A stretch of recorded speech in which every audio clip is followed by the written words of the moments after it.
CPIM പ്രവർത്തകനെ വെട്ടിക്കൊലപ്പെടുത്താൻ ശ്രമിച്ച criminal സംഘത്തിലെ പ്രതികളെ വാരിപ്പുണർന്ന് വടകര യുഡിഎഫ് സ്ഥാനാർത്ഥി ഷാഫി പറമ്പിൽ. കോഴിക്കോട് മേപ്പയൂർ സ്വദേശി സുനിൽകുമാറിനെ വെട്ടിക്കൊലപ്പെടുത്താൻ ശ്രമിച്ച കേസിലെ പ്രതികളെ ഷാഫി പറമ്പിൽ ആലിംഗനം ചെയ്യുന്ന വീഡിയോയാണ് പുറത്തുവന്നത്. മേപ്പയൂരിലെ പര്യടനത്തിനിടെയാണ് വടകര യുഡിഎഫ് സ്ഥാനാർത്ഥി ഷാഫി പറമ്പിൽ കീഴ്പയ്യൂരിലെ ക്രിമിനൽ സംഘത്തെ സന്ദർശിച്ചത്. മേപ്പയൂരിലെ സിപിഐഎം പ്രവർത്തകനായ സുനിൽകുമാറിനെ വെട്ടിക്കൊലപ്പെടുത്താൻ ശ്രമിച്ച കേസിലെ മുഖ്യപ്രതി അജ്നാസിനെ ഷാഫി പറമ്പിൽ ആലിംഗനം ചെയ്തു. കേസിലെ കൂട്ടുപ്രതികളായ 7 പേരെയും വീഡിയോയിൽ കാണാം. കോൺഗ്രസ് മേപ്പയൂർ മണ്ഡലം പ്രസിഡന്റ് PK അനീഷിനൊപ്പമാണ് ഷാഫി അജ്നാസിൻ്റെയും സംഘത്തിൻ്റെയും അടുത്തെത്തിയത്. ഷാഫി പറമ്പിൽ അക്രമികൾക്കൊപ്പമുള്ള ദൃശ്യം സമൂഹമാധ്യമങ്ങളിൽ വ്യാപകമായി പ്രചരിക്കുന്നുണ്ട്.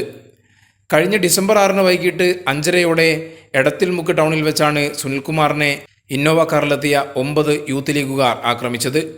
പ്രാണരക്ഷാർത്ഥം കടയിലേക്ക് ഓടിക്കേറിയ സുനിൽകുമാറിനെ കടയിൽ നിന്ന് വലിച്ചിറക്കി തലങ്ങും വിലങ്ങും വെട്ടി.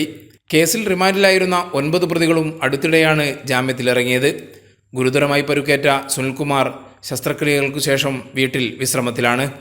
ലീഗിൻ്റെ ക്രിമിനൽ സംഘത്തെ ആശ്ലേഷിച്ച ഷാഫി പറമ്പിലിൻ്റെ നടപടിക്കെതിരെ വലിയ വിമർശനമാണ് ഉയരുന്നത്. കൈരളി ന്യൂസ്, കോഴിക്കോട്.